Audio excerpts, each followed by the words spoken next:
What's going on, everyone?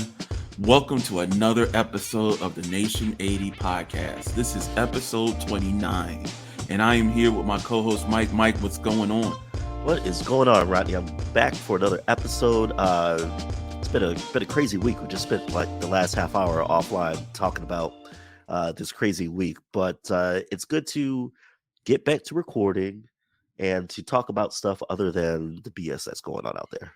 Yeah, absolutely. This is I've talked about it before with other people, but literally, whether my podcast ever gets a million people, it's been my therapy session outside of my actual therapy session, right? Where I can just sit down and shoot the breeze with you instead of dealing with the problems that are coming this week, and gives me some time to kind of catch a breather before I got to go right back into the swing of things. So, with all that being said, what Mike, have you had the ability to even look at anything this past week or dig something or whatever? Yeah, so because of the crazy week, I have worked a lot of hours. I didn't really watch anything particularly different uh, on TV or movie wise. In fact, I did watch uh, Top Gun again. That was something unexpected, but I was like, huh, I'm gonna watch Top Gun again. And again, it's just an awesome movie. I think it was. I'm pretty sure it was your brother that had sent the text. What was that, yesterday or the day before yesterday? Hmm. Of that tweet with Tom Cruise. Did you actually watch that Yes, video, that dude's impressive. dude? Like, I'm telling you. So I watched Top Gun, and I happened to start watching the last Mission Impossible movie, and I'm just in awe of the kind of things. Say what you want to say about Tom Cruise, as weird as he is, um, he's a damn good action star, just a damn good action star, if not the best. So watch that. I did play some games. So I did get on more of the Miles Morales game because I wanted to get into that, and more specifically, I wanted to update my controls for it because I think I mentioned before with the first Spider-Man game, I was using the back buttons on my Steam Deck a lot. Hmm. And it was a game changer for me. Like, especially when you're trying to do combos where you gotta hit, a couple of buttons at a time. And um, that can be a little difficult on the Steam Deck. Um, so I mapped them to the back buttons and it works perfectly. And so now I'm playing Miles Morales and I got the Venom Blast punch, and I'm like, man, this is awesome. Uh, and then the combos, and I'm getting those mapped to the back buttons. And I'm really enjoying that game. Really enjoying the lighting and the artwork of that game, especially when it comes to using that Venom punch and how that light interacts with the world around you. It's just very, very visually impressive game. So been playing Spider-Man. I've actually been just finished the Super Bowl for my Madden game. So I'm done with that.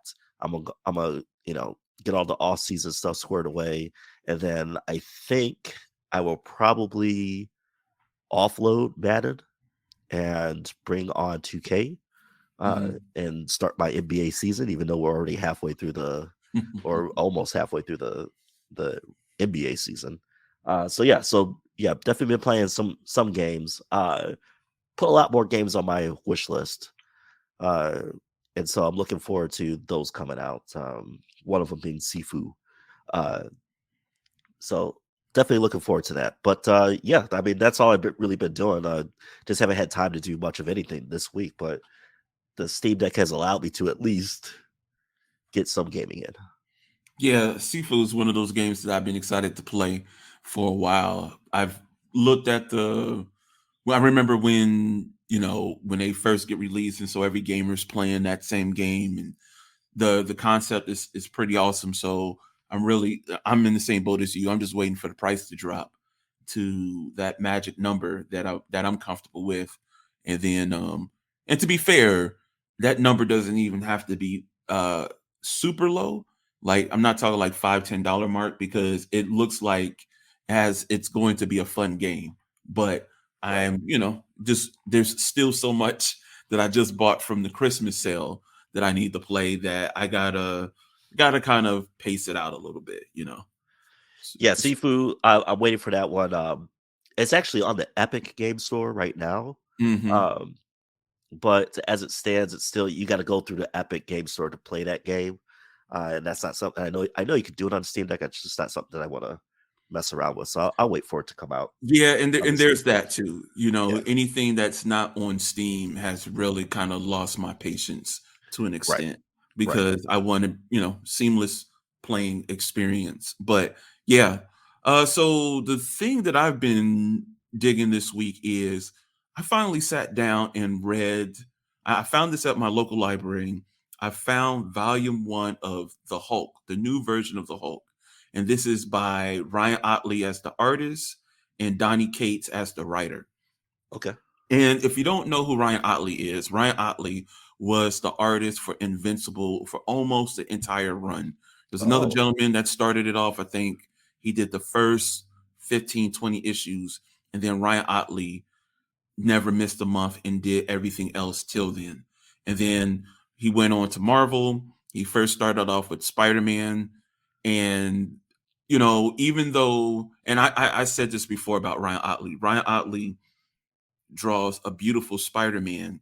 The problem with Ryan Otley doing Spider-Man is that Ryan Otley is a really good monster, gore, blood type of artist. If you ever read Invincible, you kind of understand what I'm talking about. He's very creative on that side. And while he can draw Spider-Man and his rogue of villains, it looks like, it looks like Ryan Otley himself is being suppressed and not able to be himself. Well, and I was wondering how they were going to kind of make that work. Well, with Hulk, oh, there is no games. This is by far one of the more violent Hulk books I've ever read. Now, it's not massively over the top or super crazy, but it still is in Ryan Otley's wheelhouse that it seems like Marvel let him take some reins and do a couple things and stuff like that. For example, in one panel, the Hulk loses his arm, and you're like, "Oh, okay, we're going this route." But it bases off of a particular incident where Bruce Banner and the Hulk. I haven't been keeping up, but so Mike, if you know, you can please chime in. But the Hulk went berserk in another part in another state, I think in Dakota or so forth. And after this incident, Bruce Banner is like changed in so many ways, and so now he's kind of turned the Hulk into a starship, if that makes sense, where he's living inside of the Hulk and kind of controlling him, puppeteering him, and so there's this outer Hulk, there's Bruce Banner inside, and then there's another Hulk in a torture chamber.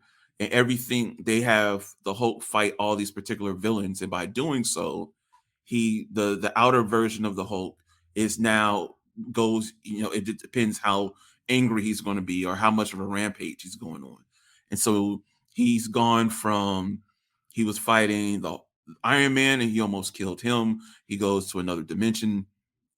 He meets another Bruce Banner. He meets General Ross as well, and they have their own variations of Hulk where Bruce Banner never turns into the Hulk, but he's built all these gamma monsters, and there's some interesting characters that come from that. But this is a Hulk that I've never seen before, hmm. but and it's funny enough, it was a fast read, but it was a good read.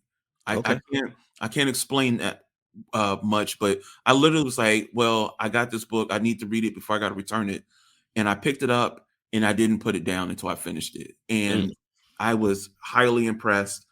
I just as of recording this, I looked up and there Donnie Cates and Ryan Otley are leaving after issue 11 of the Hulk, and they're probably on to bigger and better things. Who knows? But the first volume, I think, is issue 1 through 6, and that was just great. That was great. So the thing I was digging this week was the new Hulk. I guess that would be the 2022 version of Hulk, issue 1 through 6. okay. Yeah, I haven't. So Hulk is they have so many. Hulk's kind of like Spider-Man, where they have so many different titles for Hulk. Mm. So like you have Incredible Hulk, you have Immortal Hulk. And so I've never really gotten into Hulk that much. I'll tell you this, I have there are a couple of storylines by Hulk that I really want to read. And I've only caught on to this really from the Comics Explained channel. And they look like some really like interesting stories depending on who's writing them. And it's not like Donny Cates is nobody. So I'm interested to see. I'm kind of on this thing right now where I need to go back, because I'm so far removed from like our mainstream comics, DC and Hmm. Marvel, that I have no idea what's going on, which is why I wanted to start over with Miles Morales Spider-Man, based off of a cover I saw where him and Spider-Gwen were seemingly married and have children. I was like, man, what is going on? And so I kind of feel like it's the same thing um, for the Hulk, because I have no idea what's going on with the Hulk. There are so many different titles for the Hulk, um, that I really don't know what's going on with Bruce Banner. It always seems like with Bruce, he's either on the same page with the Hulk, he's either like literally physically separated. You have a Bruce Banner, and then you have the Hulk, like physically separated, where the Hulk is his own entity, or they're playing like mind games where who's going to actually control the body. Um, because honestly, the last time I was really involved with the Hulk, I think was Civil War II, and it was when I believe Hawkeye killed Bruce Banner, but the Hulk was still alive. Yeah, I remember that. I can't remember Yeah, I can't remember the the gist details of of it. it. Yeah, but that's as far as I had gotten, and that was, I mean, Civil War II was almost what, 8-10 years ago, maybe. Yeah, that's a while. It's been a That's a while, while. so yeah, I would like to. I'm not a big fan of New Year's resolutions, but I do have certain things that I want to do, and that's obviously get back into comics. That's how we started this whole podcast. Um, but I want to get back to like some of these characters, some of these main characters that are really interesting, and Hulk is certainly one of those interesting characters. You know what? I remember back in the day, I was getting upset that they had started to go away from, let's say, I'm looking now here as I'm reading this, and the first Hulk comic book came out in 1997, The Incredible Hulk. Of Hmm. course, there was another one in 1962 that only lasted 6 issues, and then he was in Tales of Astonish. But you know, the thing is, like, I remember back in the early 90's, mid 90's, when Captain America was on like issue 300, 400, Iron Man was on like 200 or so forth. And you're sitting there, you're reading these, and even like Thor, you're like, this is boring, right? And you could see that they were kind of like, they weren't putting much effort. It was just, hey, we got to get something out every month, and we Hmm. got to make this work. But as much as I mean, they still number it the same, even though that number is kind of like off to the side or whatever, and then they have another number one issue, whatever. But just kind of getting the story across, I think, has done a better job for Marvel, and I think DC does it to some extent as well. But I give you a prime example. I'm a big manga reader, and in manga, once they tell their story, most of the time they might have arcs, but once they tell the full blown story, it's over, right? There's no trying to do it for 40, 50 years. It's like, okay, I have a story that's going to span, let's say, a decade. After that story is done, there might be a special issue here or there, but other than that, the story is done. When it comes to Marvel, we've watched Captain America die and come back to life, die and come back. Iron Man die and come back to life. Like you said, Bruce Banner has gone through so many iterations. I can't remember. Remember, he used to be a mafia boss at one time. Hmm. Like he's had so many different iterations of him. That I like that when they just do these. I think I go back to Thor when Thor had just lost the hammer, or he was unworthy of the hammer, and then we had the female Thor, and actually the God Killer storyline. Hmm. That was like great storytelling, and that story wouldn't been as impactful if it was like issue 150 to 170 or whatever, Right. right? Starting off from issue number one to issue, I think it was like 36 or 40, something of that case, was a great example of doing it. And, because like there's even a slight bit of intimidation, like, you said, get back into comics. I'm not trying to read issue number one of Iron Man from 1963 all the way to 2023. Hmm. There's just not enough time. Number one. Number two, look, times have changed when it's come to writing, and them first issues for someone like me now is kind of rough to read.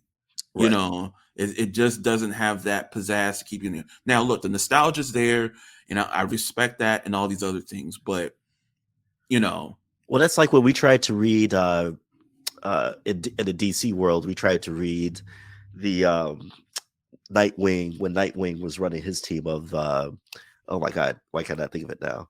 Um, Not the Young Avengers, Teen but the Titans, Teen Titans. When yeah. we read the old school version of Hmm. or the original version of Teen Titans, and that was it goes for the art style too, right? Like, Yep. the writing and um, you had a lot of good stories back then, but just the writing style was different. And try to read some of those, golden age comics now. It's like movies. Some movies age really well. Hmm. I can watch Die Hard over and over and over again. Hmm. Um, I can watch the original Top Gun over again. I can watch the original Star Wars over and over again. I tried watching True Lies. In fact, I did watch True Lies a few months ago um, with the family, and I don't know if I can watch that movie ever again. Mm. It just did not age well. Hmm. The action in it is, I mean, you might as well just have casted the stuntman, I'm sure it's the same way because with any Steven Seagal movie you watch from back then too. right, like I can't do it. Like every stuntman, none of them look like Arnold. None of Hmm.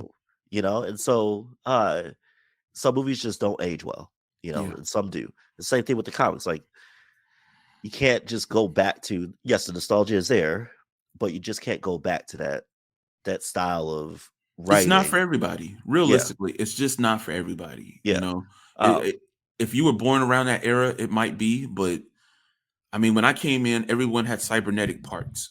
mhm, So I came from a whole different era. I came from the life field era, whether you love it or not. I came from that era, right. realistically.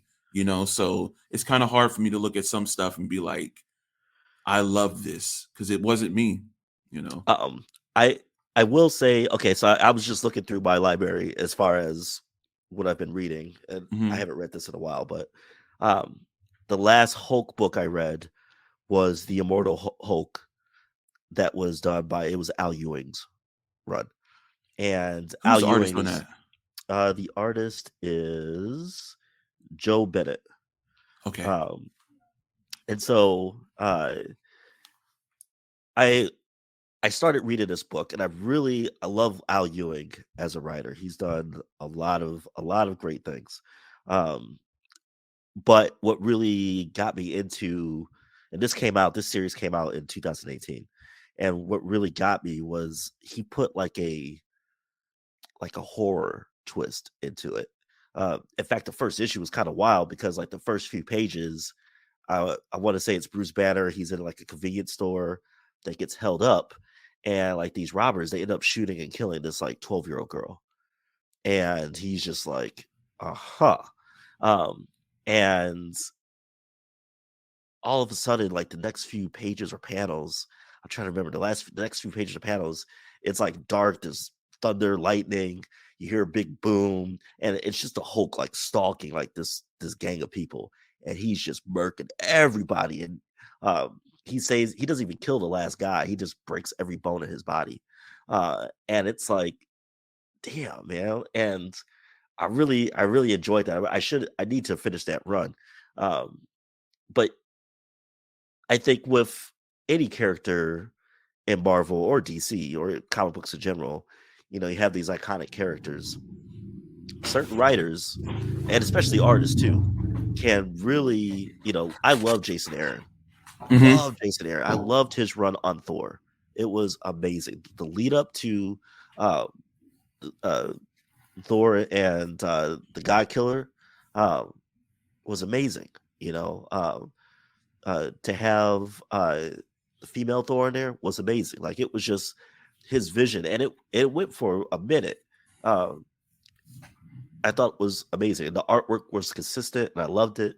Uh, so yeah, I'm down with the Hulk, and I might have to try this new thing with Donny Cates out. Yeah, I would definitely give it a shot. And like I said, fast read. If we're going off of Berserk compared to American Vampire as far as speed, I would say is like a little bit longer than Berserk because you remember how fast Berserk Oh, right, went. right. Yeah, it was. Yeah, yeah. Yeah. So if I was gonna say, and we might have to make that our scale now when it comes to reading something, but I That's would say yeah, that's good. that it's just a little bit higher than Berserk. But with that being said, the action was great. Uh, I got a lot of depth from all the characters that were involved in it. I never seen Tony Stark so scared Yeah. from the moments I saw him in there. But yeah, and my brother is the Hulk fan. Right. I never was really a big Hulk guy, but when the Hulk is lucid, I kind of like him, meaning that he has his own personality and he can talk just like anybody else. When he's just screaming and smashing stuff, I don't know. There's not a lot there for me, but everyone has their own different version of the Hulk, and it is what it is. I think the Mike, best Hulk go story ahead. I read was probably World War Hulk. And I think that's the one that your brother was like Yeah, I super think deep with. yes, I think my brother loves that story too. To be honest with you, I never read it, Oh and I man. need to. I need Oh, to read it. it's fantastic. It's literally Gladiator. Hmm. Uh so like the movie Gladiator with Russell Crowe. Um Basically the whole premise is the Hulk's too dangerous to keep on Earth.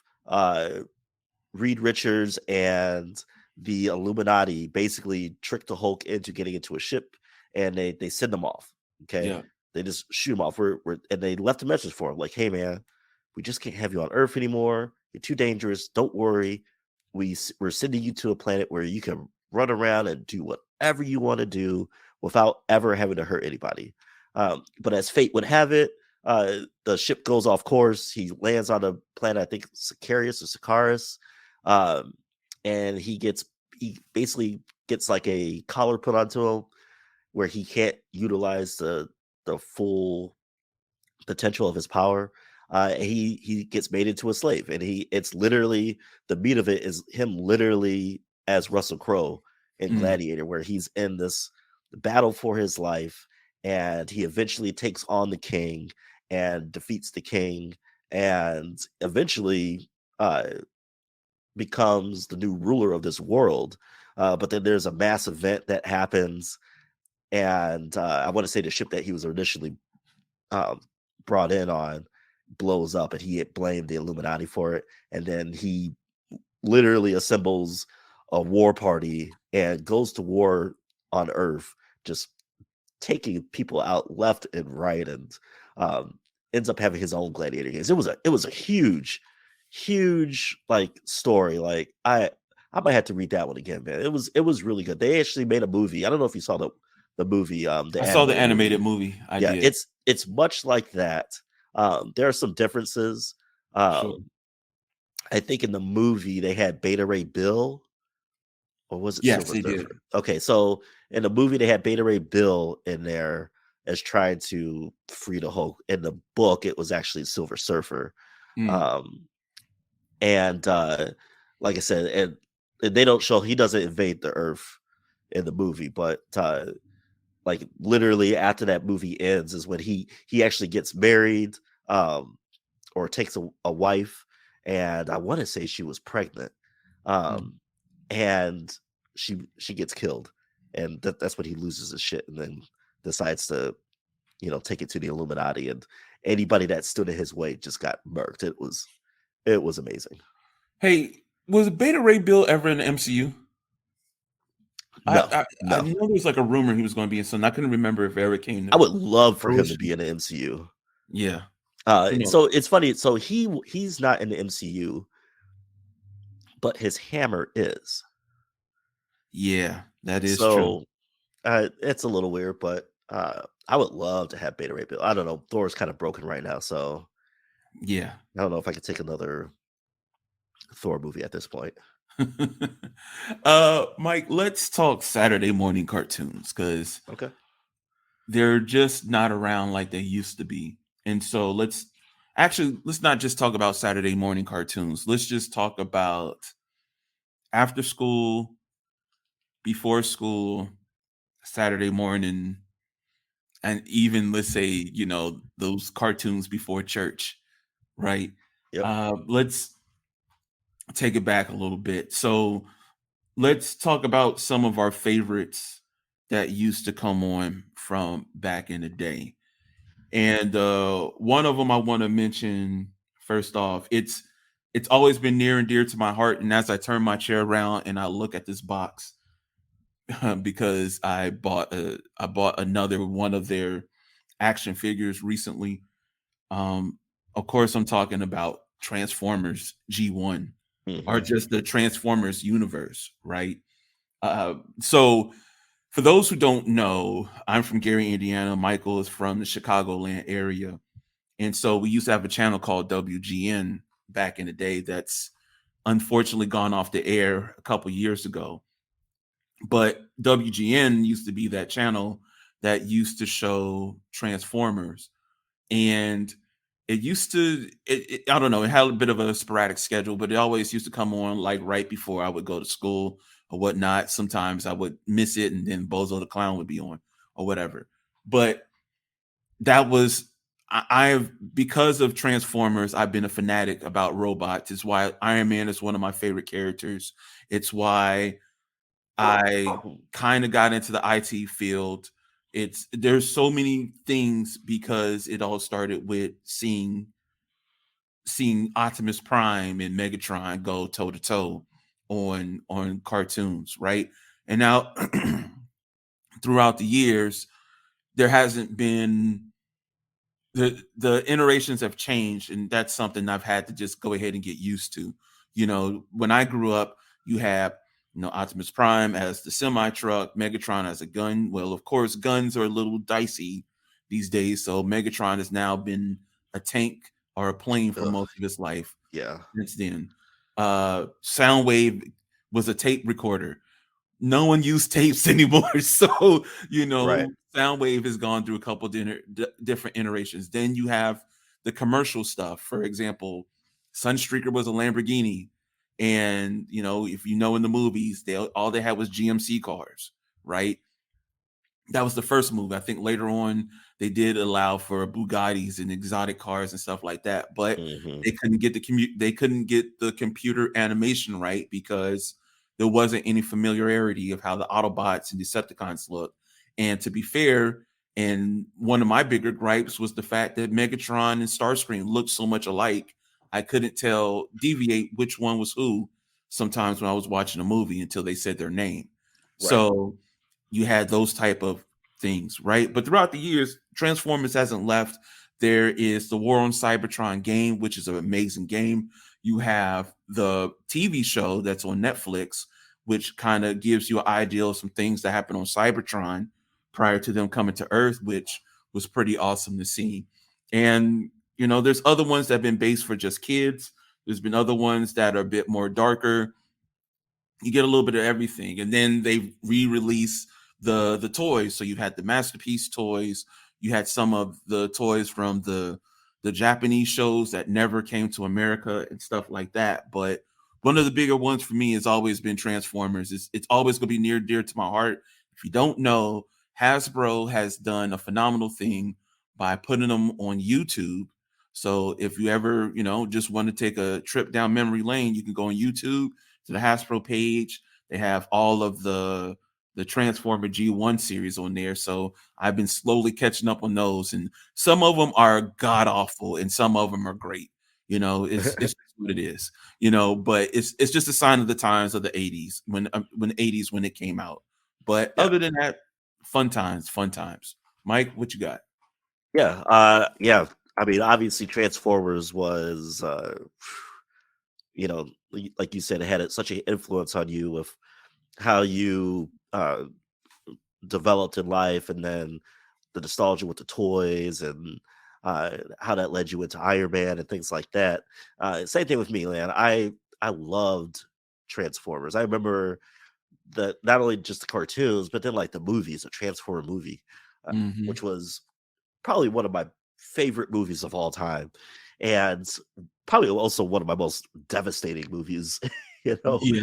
when when Optimus dies, you're like, no, so that was crazy. But then you got introduced to Hot Rod, and his progression through the movie and how he turned out. I remember when I saw that movie, that was the toy I had to get. I had to get Hot Rod, and man, I love that. I wish I had still had that one, but they had so many cool toys, right?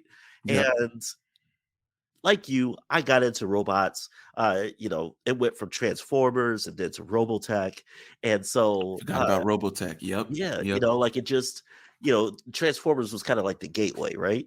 And then you Hmm. got opened up to all this other stuff, and so kind of along those lines, yes, classic show. For me, one of the shows that I'll never forget that I'm glad that I still have the toys to, and something that I'm still actively collecting is Exo Squad. Okay. Ooh. Okay. Yeah, so I'm pulling Exo Squad out the bag, right? Um, Man, just a great show. So Exo Squad, that came out, I want to say it was like 1993. And it was such a unique and uh interesting show because yeah, you had like these mech suits or whatever that they had in the show, but the story was crazy. So basically, you had humans, and we terraformed Mars, um, and we had created uh, these. I don't know. It was like another life form to do a lot of the labor for us. And like any good sci-fi, that labor force was like, bump this. We want rights. We want wages. We don't want to be doing manual labor all the time. And so on The Secret, they basically developed their own military, and they decided to do basically a sneak attack on the humans. And it turned into this huge war. And so the show was based on mech battles. You had these powered suits, and you'd had humans going against these aliens, and or I should say aliens, but these artificially created people. And then you had like this one particular squad that had a great leader. They even had one of those created people on their squad. And so it was just the cast, the writing, um, the animation. It was all just, it was so dope. And like I said, I still have the toys, and uh, I have three of them right now. Uh, and I'm still looking to collect more from eBay because they lasted. They were detailed. They had little projectiles that you could fire from them. Um, Almost every part on there was movable. The action figures that went inside the mech suits would hook up to the mech suit via like a matrix esque like cable into the base of the neck. So it was a really cool show. I want to say it's on Hulu because I was just watching it on some channel. I had to look at that again, but I remember rewatching it, and not only that, but it was the music. They had a great intro.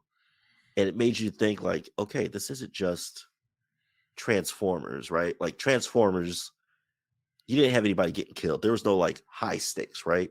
Um, Mhm. but Exo Squad had that like very dramatic feel to it. It's probably why it didn't last that long, right? Uh, it had a very dramatic feel to it, Yeah, and it there had a were lot of real political stakes. stuff. It had and Yeah, the heroes didn't always win. no, no, and there were stakes. It was like, okay, like, are you guys gonna survive or what's going on? It ran 52 episodes, 2 seasons. Uh, but man, it was one of those ones where it was like it could have been this could have been like the latest iteration of Battlestar Galactica, basically. Like that's how Mm, good it was. That was a good show, and it's one of those shows that I would want to have rebooted, especially now there, or at least like a movie done, like an animated movie done. So yeah, Exo Squad, that was my jam back in the day, man. I'll tell you. absolutely, absolutely. So, Mike, why don't you say you already had another one on the list for your second cartoon. What was your second favorite that you wanted to bring up? Yeah, so it's hard not to bring up, of course, some of the classics, but one again along the lines of great cast, great story, dramatic. It's got to be Gargoyles. Mm. Loved that TV show. Again, mid '90s TV show. Just had a lot of man, a lot of great moments. Jonathan Frakes, for those who don't know, is played Will Riker on Star Trek. Uh, was a central character on that show. In fact, I want to say he was like the main antagonist on that show. Um, just a really good Are you production. saying he played the gargoyle? No, no, he played like one of the bad guys. Okay, okay. Um, and so like he was phenomenal. But they had so many people in that show that were just awesome. I mean, Keith David was in that show for crying out loud. Um, oh, I Yeah. you know what? I forgot Marina Sirtis, who's another Star Trek alum in that show. Jeff Bennett, just a lot of people uh, that were in that show that were just amazing. And the whole premise of that one was I want to say it started. The show starts off in the medieval times with like King Arthur and or was it Merlin? Maybe it was Merlin. I can't remember. Uh, but basically, you had these real life gargoyles, and they were protecting their castle, the people within the castle, and an event happens where they're basically cursed and they're turned into the stone gargoyles that we know today. And Jonathan Frakes' character knows of this legend or this lore, and he basically takes these gargoyle statues, puts them on top of his, corporate building in the future, and does a whole thing to get them to resurrect. I think they only come out at night, and so initially it's here I'm here to help you guys, this and that, whatnot. But he's got an ulterior motive to what he's doing, and so the show is basically all about them doing what's right and battling Jonathan Franks and who's right, who's wrong type of deal. And it was just a great show. Like I said, Keith David was in there. He played the main protagonist, I believe, and I can't remember what his character's name was, but it was just a great show. Great show, great animation, uh, great music, really great music. And again, it had those stakes where you weren't sure. And I guess it had the same kind of animation style as Batman animated series, and so just a really good one. Unfortunately, again, wasn't a show that lasted long. It was only 3 seasons, 78 episodes, which is not actually thinking about it now. It's not too bad. I'm gonna have to go back and watch this one. Mike, Uh, just to give you a couple of characters, because I remember them being named off of particular places in New York. Goliath was Keith David. oh yeah, Goliath. Yeah. Hudson, Brooklyn, Yep. Lexington, Broadway, Bronx. And then just to add Angela, because she was their human counterpart who always used to help them and eventually fell in love with Goliath. But yeah, that was to me, looking back on that show, it is so underrated. Oh, And absolutely. the reason I say that because as I was looking up the show was the fact that and you don't know this as a kid, so but I was looking it up, and apparently a part of the reason that it only lasted as long as it did was because of the OJ Simpson trial. So it took a lot Okay. of eyes off of gargoyles, which is kind of mind blowing. But if you think of it as a kid, there's only a chance there only might be one or two televisions in the house, right? And when I grew up, at a significant part of the time, there was only one television in the house, and when we did get two, then you know there's an opportunity for me to watch gargoyles while my mom and dad might be watching something else. But apparently, due to this, by the time the trial ended, Power Rangers had became the it thing, and um and gargoyles was gone. But I don't know if you remember, Mike, when we were growing up, it moved to ABC. It Mm-hmm. used to be on like channel Was 50 UPN, something like that. And it was either then UPN or Fox, one of the two. yeah, it was on one of those two. And then it got acquired by Disney through some sort of way. And then it was on ABC. But I remember, funny enough, that show and Doug being on ABC, and I was like, what's going on? And neither one of them lasted Mm-hmm. at all or whatsoever. But yeah, Gargoyles, man, Gargoyles. If I'm to say it, Gargoyles had long form storytelling Yep. in a way, because like Transformers came from Japan, Voltron came from Japan. I think Gargoyles is a full blown American produced show that I remember. Maybe Exo Squad is too, Yeah, and Exo Squad is. Yep. those were the shows that had long form storytelling where it just wasn't like the monster of the week type thing. You had to literally watch the whole season to get an understanding of what was going on. Well, yeah, So and I think that's a fair point. Like when I think about it, like you said, with Transformers, it was very. I mean, I guess with the exception of maybe Robotech, because Robotech was a legit story. yeah, Um, but mind you, that was still like a Japanese anime, yeah. and then Americans took it and warped it or make it to what it was. Hmm. But Yeah. yeah, So like with Gargoyles and even with Exo Squad, because Exo Squad came out before. hmm Um, I think that's when you start to see like this shift to more where you had like this more of a serious American um, focus on storytelling and animation with Exo Squad, Gargoyles, led into Batman, Justice League Unlimited, Superman. You had all these like long form, and I think that's what kind of draws me to these cartoons. I think that's what hmm drew me in. hmm Whether it be Gargoyles, whether it be Exo Squad, and the ones I just mentioned, they were all, yeah, Batman animated series. It was a different villain every week, but it it still had a main story to it. Same hmm thing with Superman, same thing with Justice League and Justice League Unlimited. Like they still had you might have, I guess, filler episodes, right? Where there's a different bad guy to defeat, but every now and then you would get a story arc where it's uh, developing a previous story arc. And hmm so that's what I loved about Gargoyles. I mean, just the cast alone, like I said, Keith David, Edward Asner, Jonathan Frakes, Michael Dorn. I forgot Michael Dorn was in this. So again, another Star Trek. Is weird. You got 3 Star Trek alums in here. Marina Sirtis. So just a lot of really good actors that did this show, and I again one of those ones where I would love, I guess, like a remake or reboot. I know they're doing the comic book, um, but I would love to see a reboot of this one. And this one is actually, you get, if you have it, if you have hmm Disney Plus, it's on Disney Plus. So I would encourage everybody to go check out that show. yeah, absolutely. It's still like I said, and the funny thing about that is the fact that Disney Plus made me realize how much stuff is out there. Uh, there's so much to go off of here. So I'm gonna do it this way. First I'm gonna just start off with this one is gonna be oh man. All right, so let's do it like this.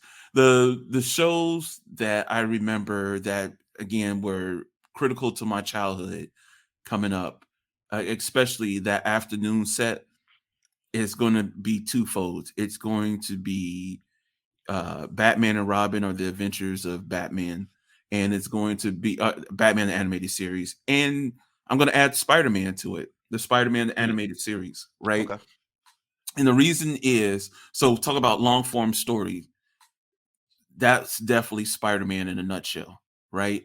And the reason I say that is because Spider-Man is always fighting particular demons that of him being a superhero and trying to live up to Uncle Ben's legacy and things like that. And as the show progressed, we found out about Harry Osborn, Black Cat, all of these characters were associated with Peter Parker prior to. And as time progressed, they turned into who they turned to. We saw Venom. And I remember when Venom came out on television, it was an event, right? It was like, you know, Peter Parker with the black symbiote costume. And then next, he's trying to get away. And then here comes Venom. And you're like, oh, shoot, they're really showing Venom on television, right? Batman, the animated series, was you felt bad for some of the villains, right? Like Man Bat, or there was the one who hated time. I mean, excuse me, who had control of time. I can't think of his name, but he just was late to something and his whole life got turned around and he turns his villain. Two-Face, Harvey Dent, and you see all of these on television and getting these bigger perspectives of these people. But the reason I say it, because they were like in competition with each other, but they were both great for what they were, right? And I think they even both came on after each other. I think it was like Batman first and then Spider-Man second, or vice versa. So You know what? I don't know if I've ever watched that one. what's that? Spider-Man. Really? I don't think I have. And I'm looking at it. It's on Disney Plus, so I'm about to check this out because I don't Two, ever remember watching Spider-Man. Because, like you said, like my go-to was Batman the animated series. That was the show I religiously watched right after school. mhm. That was it. There was nothing Spider-Man came else on ever. Saturdays. It came Okay, on Saturday morning, excuse me. It didn't come on during the week, but maybe later on after they had enough episodes, but right. it came on every Saturday. Yeah, I don't think I've ever watched. You know Talk what makes about that missing funny? out. Because around this time, you were one of the biggest Spider-Man fans, number Yeah. one. Number two, I didn't have the same affinity for Spider-Man, but I couldn't ignore that it was so good that I started to watch it and I loved it. And the to be fair, for me, being a 90's baby, the Kevin Conroy voice and the gentleman who played Spider-Man's voice are iconic because of their roles. Because Christopher Daniel Barnes. yes, and there's a there's a clip on YouTube where they're kind of clowning how he used to scream in it in the TV show, but it's warranted. But it's great. I used to love that show so much, and I fondly think about it that I matter of fact, like you said, I might need to go on Disney Plus and look at Mike, just to let you know, because I just looked it up while we're talking about it. Mhm. Exo Squad is on Peacock if you have Peacock, Okay. so that you can check that out if you I so think desire. I think that's probably what I was watching it on. Yeah. Okay, all right, Mike. Of course, there's so many great shows to talk about. There's always that show that, whether your father told you to do something that morning and by the time you got back to the television, the show that you hated the most was on. And we don't have to say hate, that's kind of strong, but it wasn't for you. But because it's a cartoon, and that that everything else either has news or a live broadcast on, that you were like, screw it, I guess I gotta watch it. I'll give you an example. I hated Courage the Cowardly Dog with everything in my being, right? And throughout the years, it never got better for me, right? And I'll even go on to say, to an extent, Ren and Stimpy did the same thing. And I Mm. know Ren and Stimpy is considered to be more iconic until their creator did some weirdo crap a couple years ago. But regardless, they weren't for me. I'll put it like that. I just remember, oh, and then there was Cow and Chicken. Like I used to go, I don't understand how these are on air. I don't understand why they've been around for so long, but they were Hmm. there. And it just seemed to always be on at a time that I wanted to watch something and I couldn't get away from it. And so of course I'd still sit down and maybe watch a handful of episodes uh in a month, in a month, depending on the time period. But it Hmm. just I'll never forget. Just like, why is this on right now? Can I get something different? Mike, you have any shows like that? Yeah, I think for me, and I don't know, I just never got into it. But Beavis and Butthead was one. Yeah. Um, I just could never. It didn't resonate to me at Hmm. all. Yeah. I just it did not resonate to me at all. Um, and then like even the Sonic show, the Sonic the Which one? The Hedgehog show. serious one or the silly one? Because there was two of them at the It same was it time. was the Oddly enough, Adventures of Sonic the Hedgehog. where he So was real goofy looking, goofy acting. maybe I so yeah, so there was Sonic the Hedgehog, and then there was the Adventures of Sonic the Hedgehog that had tails in it. Um, and so the Adventures, it might be both of them, to be honest with Mm, you, because there was one that aired on ABC. yes. That one was a 65 episode one. And then uh oh yeah, you know what? So I know which one. Sonic the Hedgehog, where he teamed up with the anthropomorphic pals. I think Okay, I that know one what you're was the talking about. Yeah, that goofy was one. pretty bad. It's the Um, real goofy one. I know what you're talking about. yeah. So but I didn't. Either of those shows didn't really resonate with me. I don't know. There was also I don't know if you remember SWAT. It was like they were like cats. SWAT. Yeah. That was some goofy ass right there, man. I was Yeah, like, yo, what is this? yeah. I remember thinking like and it didn't last long at all. No, it Um, didn't. And it came but on. I think they tried twice with that. yeah, it was on TBS. The black guy was the chief. Yeah, I Yeah, remember that. yeah. I Hmm. just remember thinking like, "What the s is this, man? Like, Yeah. get the heck out of here." So, yeah, those would be mine. And to be clear, there was a lot of crap back then. Hmm. You know, the ones that we mentioned that we liked, those were the gems. Those were the diamonds in the rough. And we didn't even talk about X-Men. Yeah. That's just a absolute. If not like the goat of the shows back then. But um, Do you have a underrated title that it wasn't the greatest, but it ooh, used to, like, I'll start just to give you opportunity. Number one of them would be Iron Man. This is the one where they had CGI when he used to transform, right? oh, okay, Now, to be fair, looking at it now, it's not great at all. At all. It hasn't. No, stop. Let me change that. For a kid, it's cool, and it's definitely a sign of its time, right? But you just I even as a kid, I can tell that this show wasn't going to stay around too long. It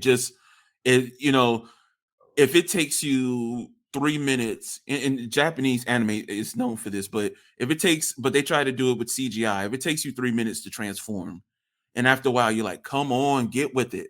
You're just like, okay, this is not going to work. And there was another one that used to come on WGN. It was about these robots that this guy created, and they used to have a rapping intro song, and it was cool, but it just didn't. I have to look it up while you're talking, Mike. But it's another one that just didn't last long. It just didn't have enough hype built around it. So, but those were at least two of my underrated from back in the day. I think mine, and this is, I guess, it was more of a spinoff. Um, so I was thinking about Animaniacs, uh, but Pinky and the Brain. I think that Ooh, one that's a was. good one. I like that. I think Pinky and the Brain. It wasn't. It didn't last as long as I'm trying to remember how long. Let me see how long Animaniacs lasted. Um, I guess 5 seasons, so it's not too bad. Pinky and the Brain was 4 seasons, so uh, I loved Pinky and the Brain. I love that relationship that Pinky and Brain had. You had Pinky who was like this, slow, goofy, not all together in the head. Right. That was my underrated one. Okay, hold on. All right, cool. All right, Mike. So while I was while you were gone, I decided to pull up a list real quick of just a few titles from back in the day, just to kind of jog the memory a little bit. All right, here we go. Maybe some of these names you remember, some of you don't. Of course, we have Scooby Doo, Raggedy Ann, Rocky and Bullwinkle, Teddy Ruxpin, The Adventures of the Galaxy Rangers, Astro Boy, Beetlejuice, Bigfoot and the Muscle Machines. I used to love watching that back in the day. Huh. Black Star, Brave Star, of course, the Looney Tune cartoons. They are legendary status. I will always love watching those. Captain Mhm. Caveman and the Teen Angels. That's a weird name to look at now. The Centurions, Chippendale Rescue Rangers, um, Danger Mouse. That's another one I used to like. DuckTales, and a few others. Oh, love DuckTales. DuckTales, Chippendales, of course, Scooby Doo. My sister was a huge Scooby Doo uh, fan. The rest of those titles, I guess it goes to show you. So, like, yeah, you had a lot that was put out back then, right? Yeah, and then Um, and then there was another one. Sorry to cut you off. But another few that came up was Thundercats reboot. oh yeah, of You course, know, Thundercats. Yep. and you know, reboot was so legendary when it first came out. Because it was all CGI. Beast Wars. There's just so much stuff. Yeah, just classic shows out there. Yeah. Yeah, it's just always interesting to go back because I totally forget sometimes. And it's good that a lot of this stuff is coming back on air eventually to even be seen. I gotta send my brother a link because I realized Peacock has all the Savage Dragon cartoon Oh wow, episodes. yeah, yep, And I think I found Wildcats the other day as well. They were horrible, but they were, it's just fun to go take a trip down memory lane sometimes and check this stuff out just to share it. Because I don't know about you, Mike, when you share with your son, but every time I share something with my daughter, it's most likely not going to hit number one. Number two, the only thing that did was Dexter's Laboratory hmm. and there maybe Looney Tunes are at the most, but there's other things. They're just like, yeah, yeah. I don't know who you think's watching that, but it's not going to be me. Yeah. I think like Elias, he's pretty much enjoyed everything that I've shown that's old school. Um, and it started with The Simpsons. I mean, like the very first episode of Simpsons. Like we've been slowly working our way through Simpsons on Disney Plus, and he loves it. Uh, he has a real appreciation for all things retro. And his this would be retro in his case now. Hmm. So he has a great appreciation for all things retro. Um, in fact, he will say to this day that he enjoyed the original Top Gun more than the latest Top Gun, Yeah, I remember um, you saying which that. which I think is crazy talk, but whatever. Um, so I think that uh, and I think he has an understanding of what's aged well and what hasn't aged well. There have been some stuff that we've watched that I'm like, okay, but I agree with you. This was not a good choice. Hmm. Um, but yes, I mean we've watched Batman animated series. He loved it, absolutely Hmm. loved it. I think it's just it, it's weird now because now kids have so much in front of them, with screens, internet and all the streaming services.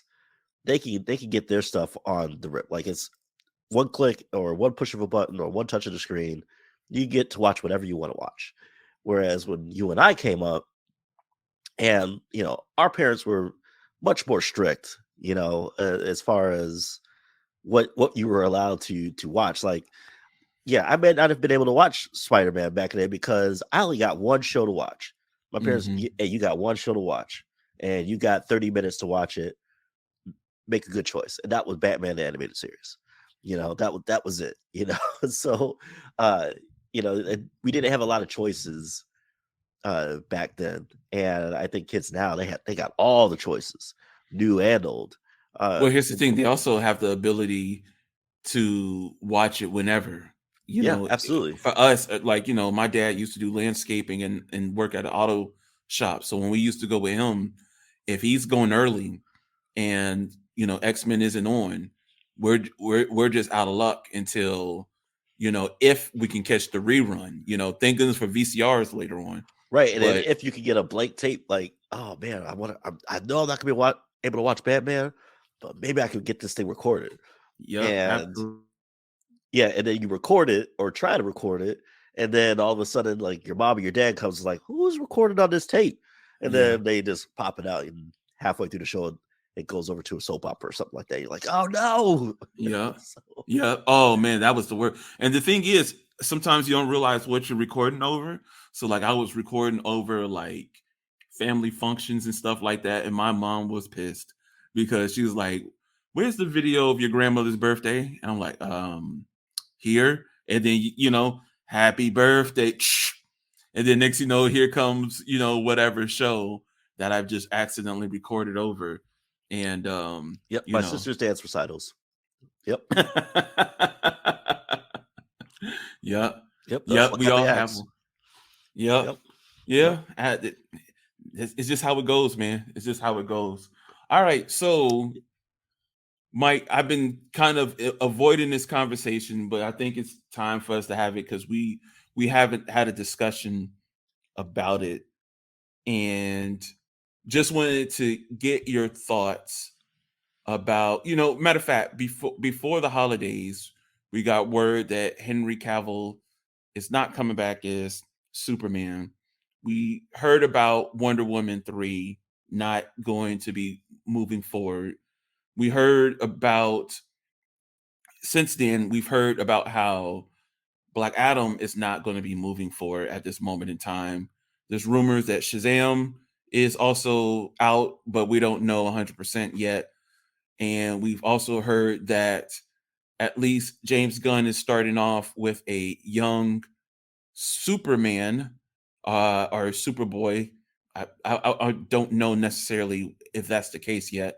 And there's been just so much going on. And to be fair, I want to be fair here. Number one, there's so much information that we just don't know at the moment. There's a lot of this is speculative, and we haven't gotten the final blueprint of what they're going to do.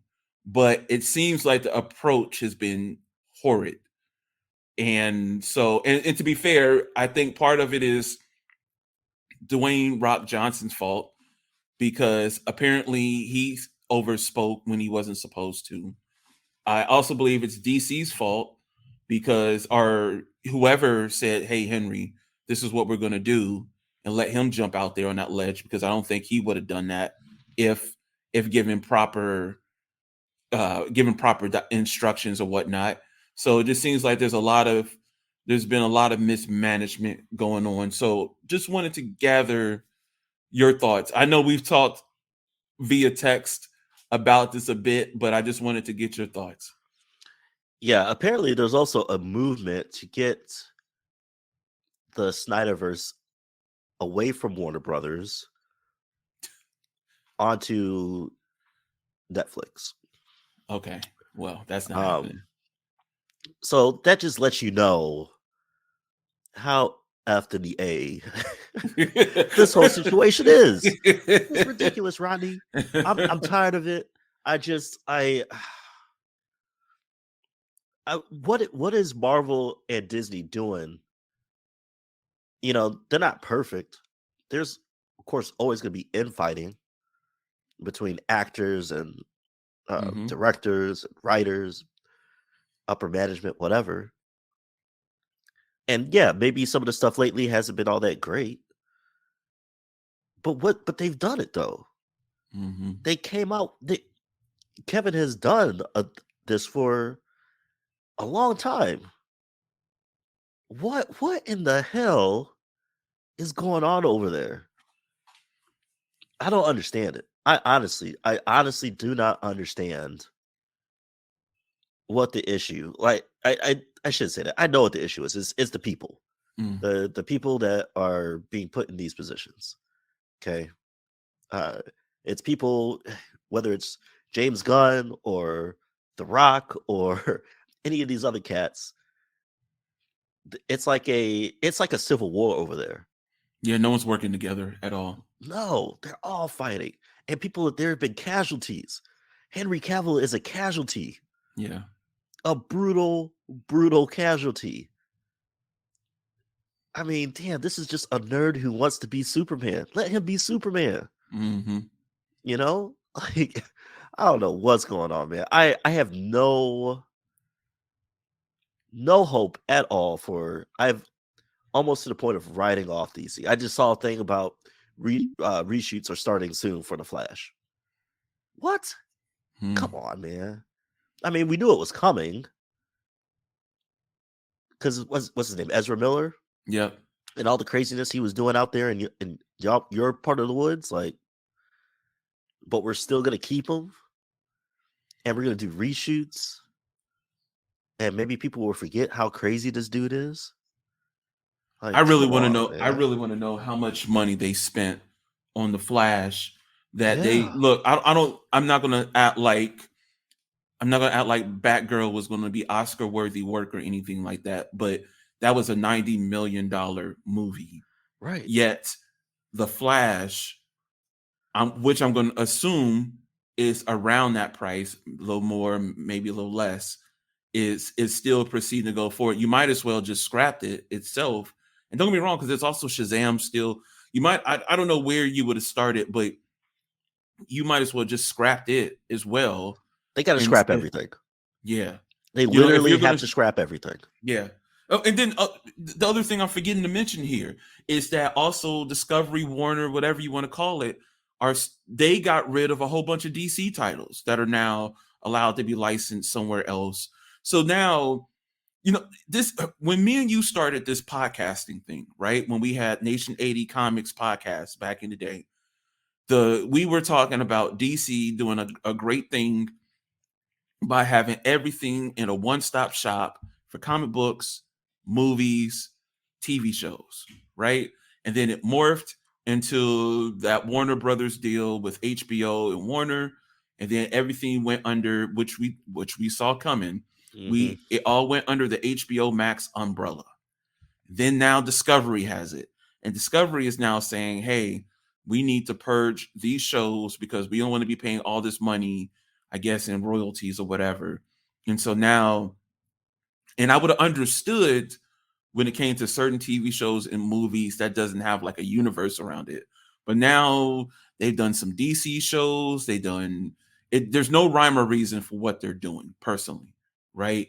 And so now, like you said, we have all this infighting going on as far as because and we talked about this before. Black Adam was done under what is it, $7 Studios, which Right. is The Rock's company. Right. So I believe The Rock and his team thought they had more pull than they necessarily have. And of course, now that James Gunn and his team is here, and like we talked about before, we knew there was going to be some butting of heads, but here we are, so now here we are with this, which is kind of good because Rock is like in his early 50s. He might not have been the best person to move forward with because especially if you're not going to get him in that costume anytime soon, Right. right? But I don't know, this seems ridiculous to be at this point. Hell, even yes, you got James Gunn, but whoever else was a part of Kevin Feige's staff, you should have paid him a mint to get everything in order, and then the thing is everybody has to follow along. It can't be we're going to put you in place, but yada yada is going to do whatever. It's not going to work. Yeah. Yeah. Here it is right here. Mm-hmm. I'm gonna make this I'm gonna relate football to this. Okay. All right. Bill Belichick. All right. In football, you have coaching trees, families, Mm-hmm. and you have a guy at the top who develops all these great coaches, and they go off to do great things, you know, everywhere, or try to do great things. All right. And for some coaches that works, for others it doesn't. All right. For Bill Belichick, who is probably the greatest coach of all time, um, he had a great squad with him, great talent, but he had a great staff. Okay. Um, and when that staff tried to leave the nest, with the exception of Mike Vrabel, they've all failed and they've all come back home. Okay. Um, Same thing with Andy Reid. Great coach, probably the number 2 to Bill Belichick. Uh, Developed a lot of great coaches. Uh, they tried to leave the nest. In my case, the Chicago Bears, and he failed, and now he's back in Kansas City. Mm. All right. James Gunn is a great talent, an absolute great talent. He's a great director. Okay. Nobody knew 2 shits about the Guardians of the Galaxy. All right. But everybody knows about him now. Mm-hmm. Nobody cared about Suicide Squad, especially after the first one. Now they got a spinoff. All right. But now he's being asked to be the head coach at DC. It's looking bad. Now, I could be wrong. Maybe 3 or 4 years from now, it gets turned around and we get this amazing universe. Sure. His dream, right? It doesn't seem likely, but I was gonna say initial sentiment has really right. Has really, it's going to guide the way. He's going to have to do extra work to make it work. And to be clear, nobody likes change. Okay. Sure. Mm-hmm. That's why, especially with comic books. Yeah. All right. That's why nobody ever dies in comic books, at least in the mainstream comic books. Mm-hmm. No one ever dies. Okay. Peter Parker should have been dead by now. All right. Yep. Steve Rogers should have been dead by now. All right. Tony Stark should have had cancer and been dead by now. All right. Like, all these guys should have been dead by now. Batman definitely should have been dead by now. Mm-hmm. All right. But at least the nobody likes ACL. Yeah, but nobody likes change. Okay. That was clearly evident when they killed off Superman. The death of Superman. People lost their flipping minds. Superman should have never came back. But people lost their minds. And now Superman's back. Okay. So nobody likes change. I get it. But every now and then something happens and that change is good. I don't think that's the case in this particular situation, but who knows? I don't know what Kevin did over there. I don't know what he did to build that empire. I just don't know if his personality, if he's a con man. I have no idea, but it worked, and there are clearly 2 different philosophies between the companies, Disney and Warner Brothers. Disney knows they can make money, but they want to make money the right way, even if they got to throw in some crap every now and then. Even though they got to have a long-term, they're like the investor that invests for the long term, right? Diversify their stocks.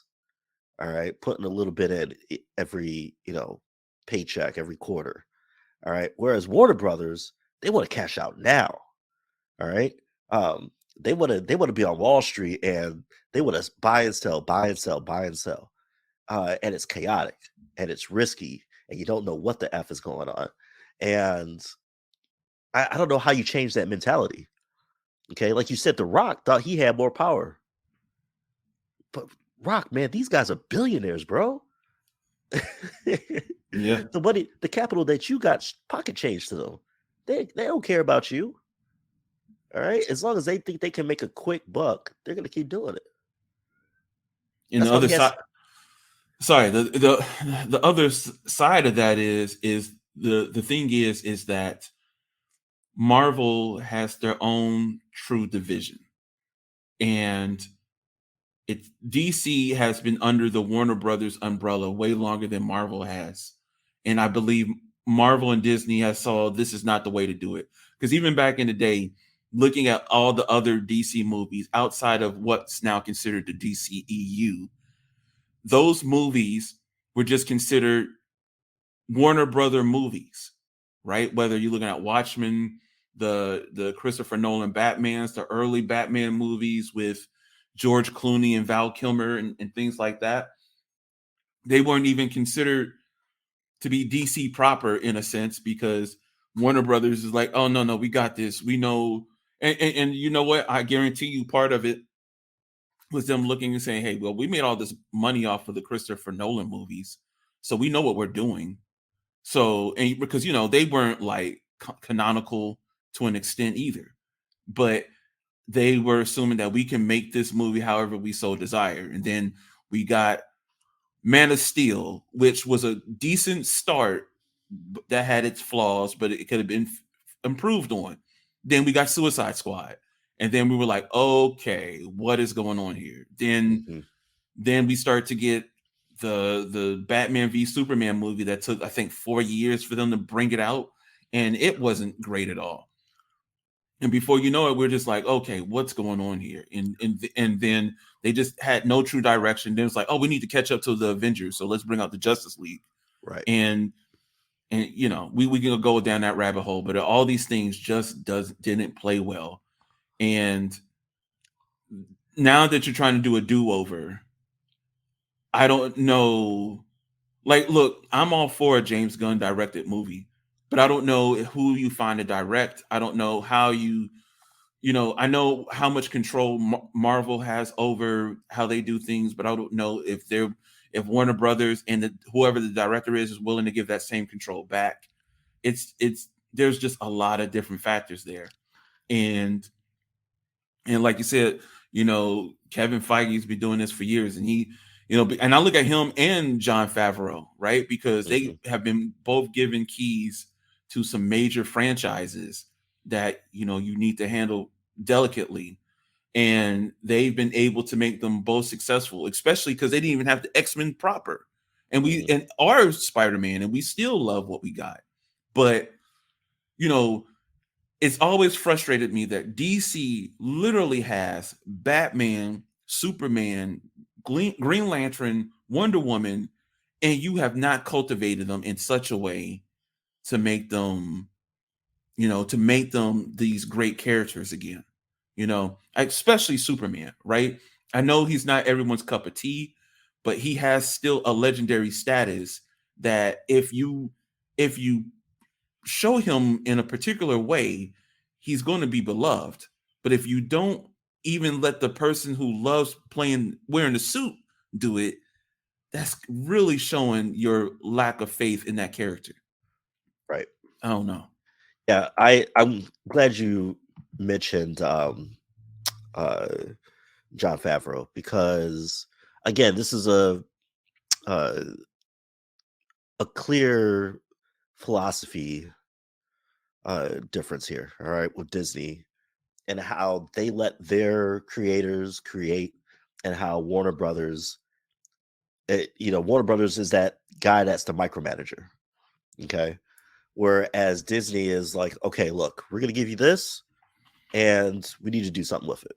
So like with Jon Favreau, we know what he's done in MCU.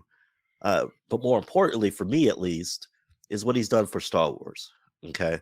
Between him and Dave Filoni, Disney said, look, the last 3 Star Wars movies are broken. They just did not do well, left a lot of sour taste in a lot of people's mouths. Fix it, okay? And so between Filoni and Favreau, they've basically shifted the approach to Star Wars and have brought it back from I don't want to say a complete disaster that those movies were, but the bad, as bad as those movies were, they weren't as bad as like the DC movies. And so, but Disney they say, look, here's the problem. Star Wars sucks right now. Fix it. Okay, cool. Let's come out with Mandalorian. Oh, okay, cool. Let's come out with Bad Batch. Oh, okay, cool. Let's come out with Ahsoka. Oh, okay, Boba Fett. Oh, okay. Now we got all these, Obi-Wan, all these different shows, um, Andor, and they're changing. And this could be a discussion for another episode, but they've changed the future of Star Wars to the point where it's going to be that you understand what happened in the movies and how that's completely different from what's happening with their universe. Okay, Mm-hmm. it's literally going to be like a alternate universe, um, and they're going to stick with that. And Disney's let them ride with that. Whereas Warner Brothers, let's hire this guy. Okay, it's been a couple of years. We're not seeing any money. Okay, get out of here. Hire another guy. They're like the college football team that hires a coach and expects immediate results. And when they don't get it, they hire another coach and another coach and another coach. Instead of letting these people, let them cultivate something. Build a culture. Yeah, build a culture. Let them develop these series, these movies, whatever. Okay. There's opportunity. They still have opportunity. You're coming out, you've got a spinoff for Suicide Squad, okay, Mm-hmm. with Peacemaker, and that was really good. All right. You're about to have these spinoffs for the Batman that will hopefully be good. I would hope that they're good. So there's opportunity there. But Warner Brothers is gotta let, they've gotta let James Gunn let him guide the boat. It may take a minute. There may be some shit that people don't like about it, but give him that chance. I don't think they will, because they're all about the immediate result. All right. But if you want to do it right, you got to do what Marvel did. All right. When we've got the first MCU movies with Iron Man and Captain America, and then 10 years later you're ending it with Infinity War or Endgame. That's I mean, that they played the long game, Mm-hmm. and it paid off for them.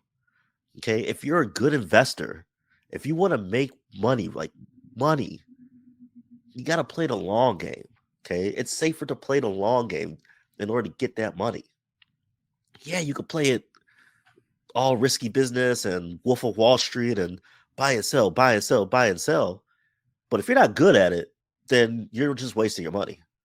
Okay, play the long game, and that guarantees you're going to be rich in the end. Okay, and rich not just for you, but for your family and going on into the future. Disney's done that. So, Mike, let me Okay. ask you this real quick.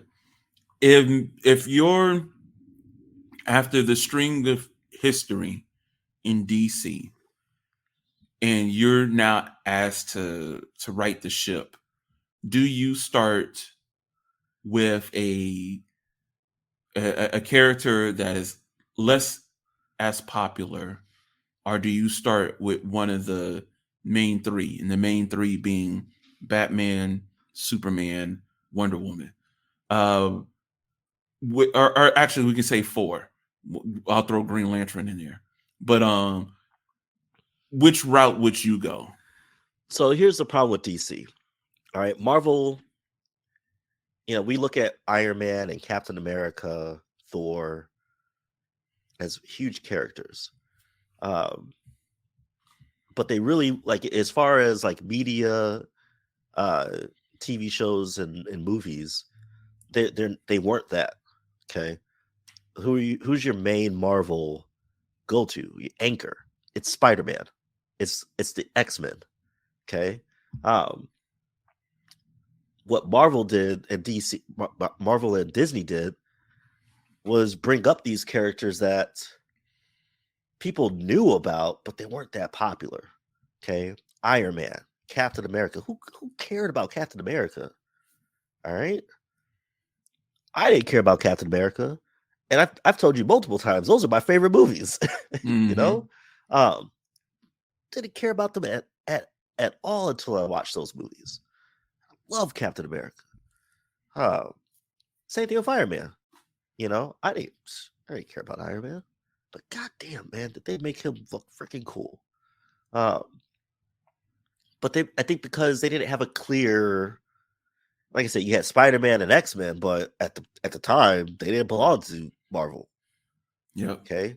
Whereas in DC, you have clear established anchors. Batman, Superman, Wonder Woman. Okay. Maybe to a lesser extent, Green Lantern, depending on who that Green Lantern is. Mm-hmm. You know? So would I go anchor or less known person? I think you got it for DC. I think you got to start with an anchor. I think you got to start with an anchor. Because there's as yes, Marvel has obscure characters, but they have so many characters that people at least know of. Whereas DC, their character base is a little bit smaller. And then to be obscure, because when you think of obscure characters, they're always going to be related to the big three in some way or form. Okay. And so I think you got to start at least with an anchor to give people familiarization. All right. But then I think you got to bring up somebody that. So here's what I would say. Start with Superman. Everybody knows Superman. You know, they did Man of Steel, which was the right move. But then I think what they should have done, bring in Mr. Terrific. All right. Okay. He's basically Tony Stark of DC. Okay. He doesn't have a mech suit, but he deals in technology. He's like one of the smartest people in DC. And he's involved with all of your anchors. Okay. Have him go out there and be like, hey, Superman, you're not the only one that is like you. Okay. There are other people out there that I can get you into contact with, and we could start something. Like literally have Mr. Terrific be the Tony Stark, because that's what Tony Stark was for the MCU. Yeah. Tony was, and along with, of course, Nick Fury, was gathering up all these superheroes to fight a common enemy in Thanos. That was the whole gist of that first round of movies, was Tony gathering up a squad to deal with Thanos and his people. Seems like that's what they're trying to turn Amanda Waller into, that Nick Fury. Right. But like the problem with Amanda Waller is she's despicable. Okay. I love the character of Amanda Waller. Okay. I love who they cast for Amanda Waller. But I think they should have gone with Mr. Terrific. Okay. Because people don't know who Mr. Terrific is unless you're a comic book reader. Okay. I would say either him or they should have did the alternate route with Cyborg. Or even Cyborg, but it's got to be like a mature Cyborg, not like the kid Cyborg, right? Yeah. So you got to bring in a guy that's associated with everyone, and Cyborg is associated with everyone. Okay, yeah. So you got to bring in somebody that is associated with Batman, Superman, Wonder Woman. Okay, have him have his own watchtower. Okay, because that's something completely within the realm of Mr. Terrific. Okay, and have him be the one to. So yes, you have Superman. You've introduced Superman. Everybody knows Superman's story. All right, how does Superman work in the real world? And I thought Man of Steel did a great job of that. Like you said, it had some flaws to it, but I think if you're introducing Superman, that was the right way to do it in today's world. Okay, but then you gotta bring in somebody that's going to be real behind the scenes and be like, hey, look, you're not the only one. They tried to make Batman be the guy that bring everybody in. Batman doesn't give two scraps about anybody. Yeah, he's got a contingent on contingent on contingent. Okay. He's about the overall mission and me getting the mission done and and he sees everybody as assets. Okay. Whereas Mr. Terrific can bring people together. Okay. Bring his squad in, let him be that dude. And not only that, but at least in the comics, like he's able to go, because of his intelligence, he's able to go anywhere. He can go to different universes. okay, Mhm. within the solar system. He can go into different alternate universes, all right, and snatch people. So I think that's how you got to do it.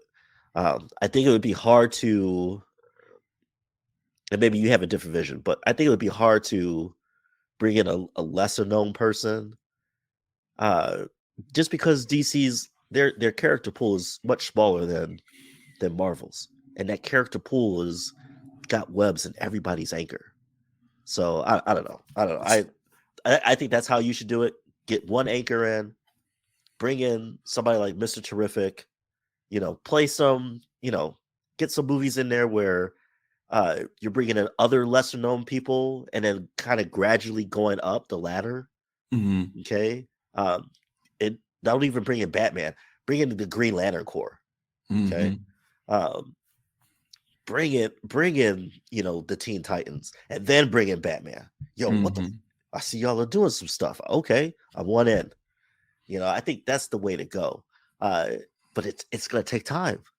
It's Yeah. gonna take time. And And I don't time think is what they don't have, to be no, honest yeah. with you. Yeah, they don't have it, they don't want it. I just So don't if it was me, I agree with you. I would start with an anchor, right? And because Batman has been oversaturated, I would agree with you. I would start with Superman. And in starting with Superman, I would introduce maybe somewhere in that movie, I would introduce Blue Beetle, right? And then oh, that's a good uh call. and then from Blue Beetle, I would start to build a Justice League, right? And when I say that, not your typical uh everybody we know who's coming Justice League. I would say start from Blue Beetle, possibly a Hawkman or a Booster Gold, Cyborg, Green Lantern, then bring in another anchor like Batman or Wonder Woman, most likely Wonder Woman, um, and then Batman, and then do it that way. And that way, um, and then have them come together. But I wouldn't have it be this earth shattering event where they see Darkseid. It would be more of we've just now built the Justice League. Lex Luthor is coming after us because of how they used to do in the Titans cartoon when they had Lex and his rogues come after him for some sort of situation, right? Or Justice League Unlimited, basically. I would have Lex and his and the what was it? The Justice Society of Evil. I can remember. Uh, Right. Yeah. I would have them go against the Justice League and Hmm. then do it like that. The problem today, personally, is especially with DC, is trying to bring in the big bad too fast because they saw what happened with Thanos. They were trying to bring in Darkseid in literally tomorrow, you Yep. know, Yep. and so you don't get to understand the gravity of why Darkseid is who he is, Right. right? Right. By and then the other side of that is because Thanos is around and you just look like a Thanos copycat. So Right. why not go a different route and bring in, it sounds silly to an extent, but just do the super friends to an extent. Have Right. yourself a league of heroes, and you don't have to have everybody be in it. But it'd be kind of dope if, like, hey, I just started this new league of heroes or whatever. This is our new building. We have Batman over here, we have Wonder Woman over here, Blue Beetle just came through. You have all these characters on deck, and then you can kind of switch up the game a little bit. You don't have to be same old, and you're not relying on Superman to carry a whole film or Batman to carry a whole film. You can play with that roster a bit. I don't know. I would just say do something different. Just stop. Right. Don't try to be you. If you truly do something different outside of Marvel, I think it'd be fun. And you Well, have and the go. I'm sorry. Go ahead. what I like is um I like the idea of Blue Beetle Hmm. because Jaime's technology is based off of alien technology, right? Yep. And so I like the idea of introducing him So say eventually you want to bring in. I think the problem, like you said, is that they blew their wad too early on Darkseid, right? Yeah. Um, to the point where you didn't understand the gravity. We knew the gravity of Thanos. Mm-hmm. Thanos had been behind the scenes for Yeah. years, for many, many, many movies. Been Mm-hmm. behind the scenes, little post credit scenes here and there. And then when we got him, we felt that impact. We knew, okay, things are going down. Like Yeah. this is it. Uh, did not feel that way when they introduced, and they didn't even introduce Darkseid in the original Justice League. It was the Snyderverse or the Snyder cut where we got Mm-hmm. him, and even then, it was still kind of like, okay. Um, so I think if you introduce Blue Beetle, all right, DC, what they do better than Marvel is have an actual, you know, interstellar universe. Okay, they have a huge universe where you have all these different races, species, whatever, and most of that is due to the Green Lantern Corps and what they're able to do because they traverse the stars. You know, they're the highway patrolmen of the galaxy, right? So their galaxy is way bigger than Marvel's. And I think if you introduce Blue Beetle, eventually you can get to the point where obviously you're introducing the Green Lantern Corps, Yep. and then you're getting to the point where you know who the badass is out there. Okay. And it's not tied to Themyscira. Okay. That's just something that I just never understood. Um, but you know that Darkseid is this guy who's seeking the formula to life, or I forget what it's called, um, but he's seeking that one thing where he is, of course, like Thanos is seeking the Infinity Stones, the anti-life formula. That's what it is. Mm-hmm. And so I think that you can go from Blue Beetle and take that journey to get to Darkseid, where you have everything in between and develop everything in between, where you have the Green Lantern Corps, you have Superman, you have everybody building up a squad because you know that he's coming. And in between there, like you said, you have the anti-villain, the Villain Society League, whatever they're called. You can have them as villains. Mm-hmm. Okay, you can have other villains. You could do the Green Lantern Corps' war in there. You could do what was the one that we read? Blackest Night. The Blackest Night. You could do Blackest Night in there. Yeah. Okay. You could do the Yellow Lantern, I can't think of his name either. Sinestro. Sinestro. You could do Sinestro. All right. There's another major guy. There's so many major villains in there that you could do in between now or in between Blue Beetle and Darkseid, that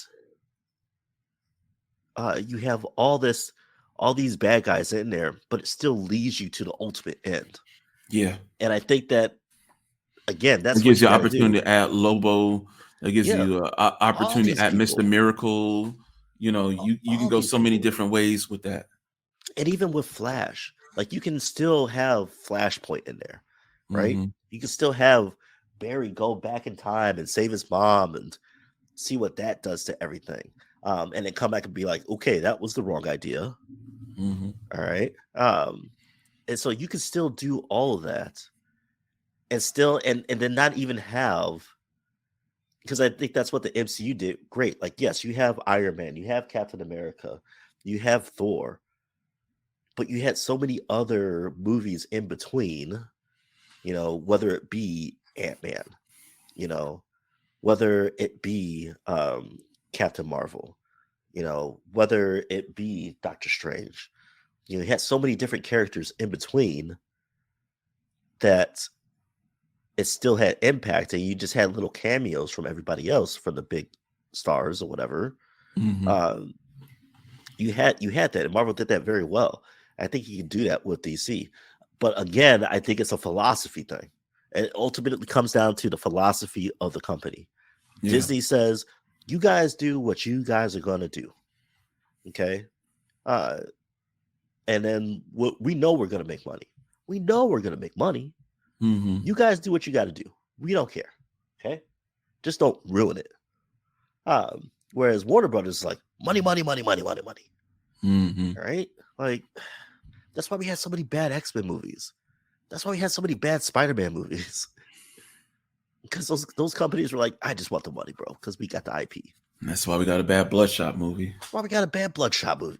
Unbelievable. Because they just want Yeah. that money. So unless Warner Brothers is willing to take that time, you've already lost. The one thing that Rock did say that was spot on that I totally agree with. Mm-hmm. We're not trying to be Marvel. We already know they're way above us. We're just trying to do our own thing. That's what Warner Brothers needs to do. Y'all not going to catch up with Marvel. You're going to make money. Okay, you're not going to make Marvel money, but you'll make money.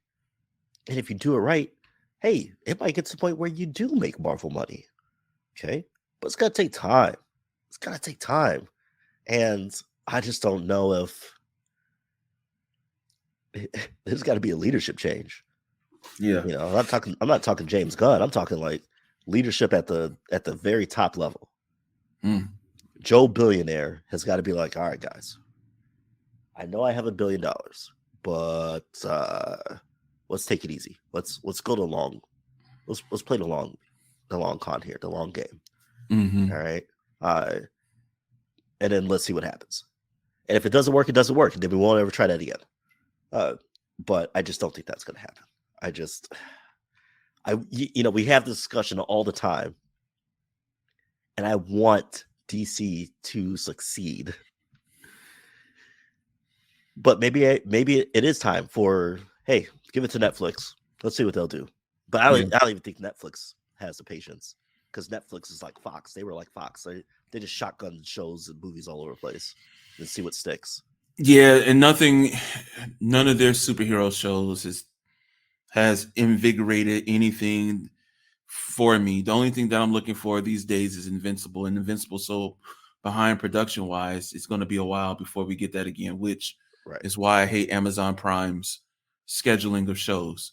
For them having so little shows, the fact that it takes so long for them to How get long those do we have to wait for another Jack Ryan season? Jeez, I thought it got canceled, to be honest with you. Right. I thought it did too. Until the poster came out where someone was like, yeah, season 3 on the way. I was like, wait a second. How in the world? Yeah. And I still need to watch that. But still, it's heartbreaking. It's heartbreaking because you want them to see them do well. But at the same time, those guys need to take a really good hard look. And I hope that's what James Gunn is doing.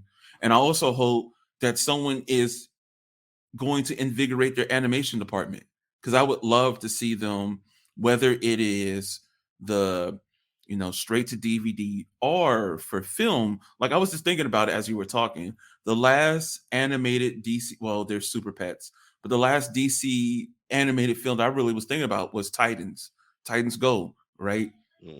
Which was a great movie. But they need something still for the kids out there that are going to then want to watch whatever, right? Like, if you see, I don't know, if you saw something with Nightwing in an animated situation, when you saw a live action Nightwing a couple years later, there's a bit of excitement there because there's that growing up period. Like, for me and you, we had all the comic books in the world in cartoons, and we're like, there's no way they're going to put this character in live action. And then they do, and then you're just blown away that they finally did it. Yeah, the costume might be different. The character might be black instead of white, or whatever the case might be, but they're now here on the big screen. And so there's a bit of excitement. It's like, I remember the first time Ant-Man came onto the screen, or of course, Guardians of the Galaxy is always a perfect example. These are some things that you just never thought, and they're just, again, they're missing out on the opportunity. But so I'm actually glad you brought that up real quick. The one portion of the DC company and Warner Brothers that has done it the right way, even though maybe some of their movies haven't been the greatest, has been the animated division. Yeah. Okay. Especially when I'm just talking about the Justice League movies at this point. Okay, and their universe. They've done a great job with developing that universe, and at the very minimum, they had a clear vision of what they wanted to do, and they, for some odd reason, were given the leeway to complete that vision. Sure. And of course, there's different budgets. Okay, it's obviously going to be cheaper to produce an animated movie than it is a live action movie. But the way that they did it is how the live action stuff should be. Okay, they had a clear vision. All right, all those movies that evolved the Justice League